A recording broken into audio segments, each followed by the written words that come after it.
नमस्कार दोस्तों, वीडियो में आपका स्वागत है। वीडियो को लाइक जरूर कर देना और चैनल को सब्सक्राइब भी कर लेना। रवि 22 साल का, दिखने में डिसेंट और स्मार्ट लड़का था।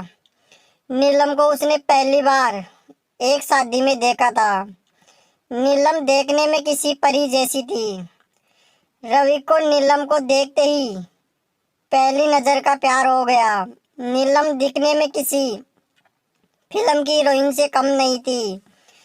वो शरीर में फिट थी और लड़के उसे घूर घूर के देखते थे क्योंकि वो छोटे छोटे कपड़े पहनती थी। मॉडर्न जमाने की लड़की थी।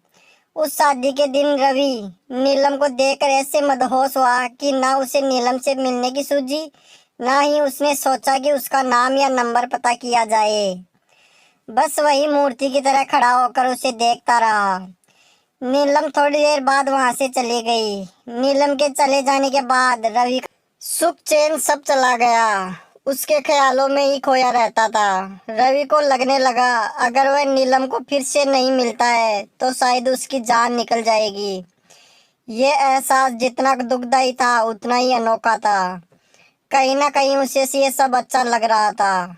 शायद ये प्यार था, सच्चा प्यार। नीलम को ढूंढने का और कोई जरिया था ही नहीं। इसलिए रवि अब हर दिन उसी गार्डन के आसपास में जाकर इंतजार करने लगा कि किसी दिन नीलम वापस वहां आएगी तो उसे मिल पाएगा। पूरे 3 हफ्तों तक वह लगातार उस गार्डन में जाता और पूरा दिन वहां पर नीलम का इंतजार करता। हर आने जाने वाले लोगों पर नजर रखता। 3 हफ्ते के बाद उसके सब्र का फल उसे मिला और एक दिन अचानक नीलम खुद उसी के सामने आकर खड़ी हो गई। अचानक नीलम को अपने सामने देख वो बहुत खुश हो गया और शॉक्ड भी। उसके मुंह से कोई शब्द नहीं निकल रहा था। जब काफी देर तक वह कुछ भी नहीं बोला तो नीलम ने उसे कहा, क्या हुआ? इतने दिनों से मेरा इंतजार कर रहे हो और अब जब मैं सामने खड़ी हूँ तो तुम मुझसे बात नहीं करोगे? रवि ने चौंकते हुए कहा, हाँ करूँगा, बिल्कुल करूँगा। लेकिन पहले ये तो बताओ तुम्हें कैसे पता कि मैं इतने दिनों से यहाँ तुम्हारे लिए आता हूँ? मुझे ये सब इसलिए पता है क्योंकि जिस दिन से तुमने मुझे देखा उसके अगले दिन से तुम यहाँ हर रोज मेरी तलाश में आने लगे। उसी दिन से मैंने भी तुम पर जासूसी करना शुरू कर दी थी, नीलम ने कहा। रवि के मन में एक और सवाल उठा। उसने पूछा, अच्छा, ये तो समझ में आया कि तुमने मुझ पर बारों बार जासूसी की, लेकिन फिर भी ये क्लियर नहीं हुआ कि तुम्हें कैसे पता चला कि मैं तुम्हारी तलाश में यहाँ पर आता था। और एक सवाल, जब तुम्हें ये पता चल गया कि मैं तुम्हारे लिए आता हूँ, तुम्हें अजीब नहीं लगा या मुझ पर गुस्सा नहीं आया? अगले दिन आकर जब तुमने मेरे बारे में उस गार्डन के मालिक से मेरे बारे में पूछताछ की तो उस आदमी ने तुम्हें तो मेरे बारे में कुछ नहीं बताया, लेकिन मैं उसकी बुआ की लड़की हूँ। वो मुझे अच्छे से जानता है और तुमने जिस तरह उसको मेरा हुलिया बताया था वो जान गया कि तुम मेरे बारे में ही बात कर रहा है। इसलिए उसने फोन करके तुम्हारे बारे में मुझे सब कुछ बता दिया था। मुझे अजीब लगा था कि कोई क्यों मेरे बारे में छानबीन कर रहा है, इसलिए मैंने उसी दिन से यहाँ पर आकर तुम पर जासूसी करना शुरू कर दिया। दूर से ही तुम पर नजर रखने लगी, नीलम ने कहा। नीलम, उस दिन सिर्फ तुम्हें ही मैं पहली नजर में पसंद नहीं आई थी। मैंने भी तुम्हें शादी में देखा था और मुझे भी तुम अच्छे लगे थे। इसलिए जब मैं तुम पर नजर रखने लगी तब मेरे मन में तुम्हारे बारे में और ज्यादा जानने की मनसा जागी। इसलिए मैं उसी दिन तुमसे बात करने लिए आई और इन 2 हफ्तों में मैंने तुम्हारे बारे में काफी कुछ जाना।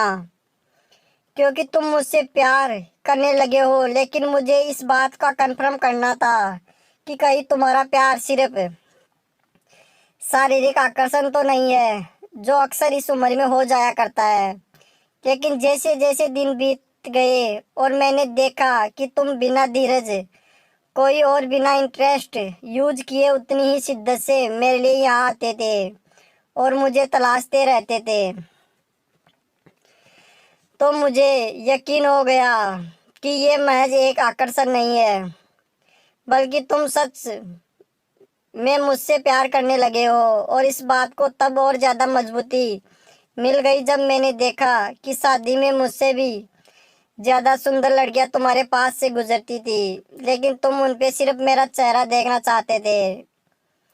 इन 2 हफ्तों में तुम पर नजरें रखते रखते मेरे दिल में भी तुम्हारे लिए प्यार जाग गया। और प्यार भी आकर्षण नहीं है, मेरा प्यार भी आकर्षण नहीं है, क्योंकि मुझे भी अब बिना तुम्हें देखे चैन नहीं आता है और रहा नहीं जाता।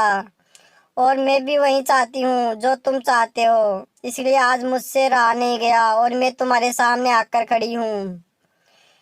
रवि ने नीलम को अपना नाम बताया और उसका नाम पूछा और उसे प्रपोज कर दिया।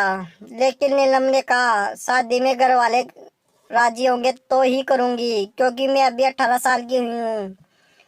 मुझे ज़्यादा समझ नहीं है, तेरे साथ अट्रैक्शन भी हो सकता है, इसलिए मैं घर वालों से बात करूँगी। इस पर रवि ने कहा कि हाँ, तुम बिल्कुल सही हो। परिवार वाले हम दोनों के लिए सबसे पहले हैं। तुम ज़रूर बात करना, मैं भी करूँगा अपने घर वालों से। ये कहते हुए दोनों अपने अपने घर चले जाते हैं। लेकिन 10-15 दिन बाद रवि का फ़ोन आता है कि कहीं घूमने चले, तो नीलम बोलती है, हाँ, मैं अपने पापा से पूछ लूँगी, कल चलते हैं। दूसरे दिन दोनों बाइक पर शहर घूमने निकल जाते हैं। नीलम ने झूठ बोला था कि मैं पापा से पूछ लूँगी।